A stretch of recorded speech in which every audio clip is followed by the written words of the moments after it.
ഉടൻ സിദ്ദിഖിനെ പിടിക്കുവാൻ ശേഷിയില്ലാത്തവർ crime നന്ദകുമാറിനെ arrest ചെയ്തു. ബലാത്സംഗ കേസിൽ പ്രതിയായ ആബാസൻ സിദ്ദിഖിന്റെ മുൻകൂർ ജാമ്യാപേക്ഷ ഹൈക്കോടതി തള്ളിയിട്ട് പോലും മൂക്കിന് തുമ്പത്തുണ്ടായിരുന്ന സിദ്ദിഖിനെ അറസ്റ്റ് ചെയ്യുവാൻ ശേഷിയില്ലാതിരുന്ന സിദ്ദിഖിന് ഒളിവിൽ പോകുവാൻ അവസരമൊരുക്കിയ നാണംകെട്ട പിണറായി പോലീസ് ക്രൈം നന്ദകുമാറിനെ അറസ്റ്റ് ചെയ്തു. അഭിനയ തൊഴിലാളി ശ്വേതാ മേനോനെ അപകീർത്തിപ്പെടുത്തിയെന്ന കേസിലാണ് ക്രൈം നന്ദകുമാറിനെ പോലീസ് അറസ്റ്റ് ചെയ്തത്. ആ വാർത്ത അപകീർത്തിപ്പെടുത്തലാണോ എന്ന് തീരുമാനിക്കേണ്ടത് ആരാണ്? പോലീസോ കോടതിയോ?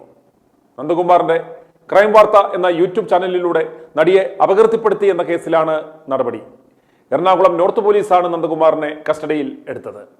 ജാമ്യമില്ലാ വകുപ്പുകൾ ഇട്ട് ഇന്ന് രാത്രിയിൽ തന്നെ നന്ദകുമാറിനെ അറസ്റ്റ് ചെയ്ത് ജയിലിൽ അടയ്ക്കുവാനുള്ള പദ്ധതിയാണ് ആസൂത്രണം ചെയ്തത്. പിണറായി വിജയനെതിരെയും മരുമകൻ മുഹമ്മദ് റിയാസിനെതിരെയും ശക്തമായ വാർത്തകൾ നൽകിയപ്പോൾ ഇതിനു മുമ്പും പലതവണ നന്ദകുമാറിനെതിരെ കേസുകൾ എടുത്ത് അറസ്റ്റ് ചെയ്ത് ജയിലിലിട്ടിരുന്നു. അപ്പോഴെല്ലാം അവസാന ജയം നന്ദകുമാറിന്റെ ആയിരുന്നു.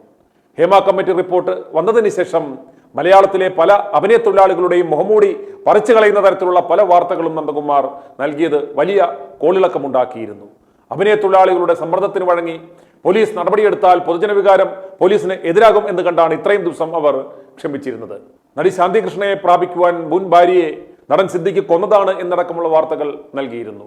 സിദ്ദിഖിന് സുപ്രീം കോടതി 2 ആഴ്ചത്തേക്ക് അറസ്റ്റ് തടഞ്ഞുകൊണ്ടുള്ള ഉത്തരവ് വന്നതിന് തൊട്ടു പിന്നാലെ ആ വിടന്റെ കാശ് മേടിച്ച് തിന്നുകൊണ്ടാണ് അവനെ സുഖിപ്പിക്കുവാൻ നന്ദകുമാറിന്റെ ഈ അറസ്റ്റ് എന്ന് അരിയാഹാരം കഴിക്കുന്ന ആർക്കും വ്യക്തമാകും. സ്ത്രീത്വത്തെ അപമാനിച്ചു എന്ന് കേസാകുമ്പോൾ അത് ബലപ്പെടും എന്നതുകൊണ്ടാണ് ശ്വേത എന്ന അഭിനയ തൊഴിലാളിയെ കൊണ്ട് തന്നെ പരാതി കൊടുപ്പിച്ചത്. കോണ്ടത്തിന്റെ പരസ്യത്തിൽ തുണിയും മേടിച്ച് തുണി ഉരിഞ്ഞു നിന്ന് അഭിനയിച്ചപ്പോൾ അത് സ്ത്രീത്വത്തെ അപമാനിക്കലല്ലായിരുന്നു. അതുപോലെ ബ്ലസ്സിയുടെ കളിമൺ എന്ന പടത്തിൽ അല്പവസ്ത്രധാരിയായി ഡാൻസ് ചെയ്യുകയും പ്രസവരംഗം വരെ പകർത്തി നാട്ടുകാരെ കാണിച്ചതിനും യാതൊരു കുഴപ്പവുമില്ലായിരുന്നു, നാണക്കേടുമില്ലായിരുന്നു. എന്തായാലും ഇപ്പോൾ ഉയരുന്ന ചോദ്യം ഇതാണ്: നന്ദകുമാറിനെ അറസ്റ്റ് ചെയ്യുവാൻ കാണിക്കുന്ന ഈ ഉത്സാഹം എന്തുകൊണ്ടാണ് ബലാത്സംഗ കേസിലെ പ്രതി വിടൻ സിദ്ദിഖിനെ അറസ്റ്റ് ചെയ്യുവാൻ കാണിക്കാതിരുന്നത്? ഈ കേസിലും പഴയതുപോലെ തന്നെ പോലീസ് കോടതിയിൽ നാണം കെടും എന്ന് ഉറപ്പാണ്. അന്തിമ വിജയം ക്രൈം നന്ദകുമാറിന്റെ തന്നെ ആയിരിക്കും. i2i News, an eye for truth.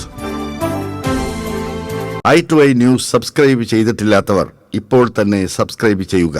Notification ലഭിക്കുവാൻ ബെൽ ബട്ടണും അമർത്തുക.